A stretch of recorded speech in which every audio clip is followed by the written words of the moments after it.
നമസ്കാരം. ന്യൂസ് കേരള പ്രധാന വാർത്തകളുമായി CK നാസർ കാഞ്ഞങ്ങാട്. അധികാരക്കൊതിയുള്ള പാർട്ടികളെ വോട്ടർമാർ തള്ളിയെന്ന് പ്രധാനമന്ത്രി നരേന്ദ്രമോദി പറഞ്ഞു. ജനങ്ങളുടെ ശബ്ദം പാർലമെന്റിൽ ഉയർത്താൻ കോൺഗ്രസിന് കഴിഞ്ഞിട്ടില്ലെന്നും ഇനി അങ്ങോട്ട് ഉയർത്തുകയില്ല എന്നും മോദി പറഞ്ഞു. പാർലമെന്റ് സമ്മേളനത്തിന് മുന്നോടിയായി ദില്ലിയിൽ മാധ്യമങ്ങളോട് സംസാരിക്കുകയായിരുന്നു അദ്ദേഹം.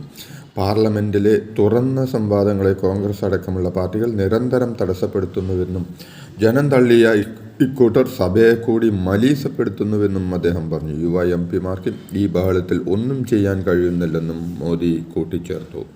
ഭരണഘടനയുടെ ആമുഖത്തിൽ സോഷ്യലിസവും മതേതരത്വവും ഉയർത്തിയതിനെതിരായ ഹർജികൾ സുപ്രീം കോടതി തള്ളി. 1976 42-ാം ഭേദഗതി പ്രകാരം സോഷ്യലിസ്റ്റ്, സെക്യുലർ എന്നീ വാക്കുകൾ ഉൾപ്പെടുത്തിയത് ചോദ്യം ചെയ്ത് BJP നേതാവ് സുബ്രഹ്മണ്യൻ സ്വാമി ഉൾപ്പെടെ നൽകിയ ഹർജികളാണ് സുപ്രീം കോടതി തള്ളിയത്. ആമുഖം ഭേദഗതി ചെയ്യാൻ പാർലമെന്റിന് അധികാരമുണ്ടെന്ന് ചീഫ് ജസ്റ്റിസ് സഞ്ജീവ് ഖന്ന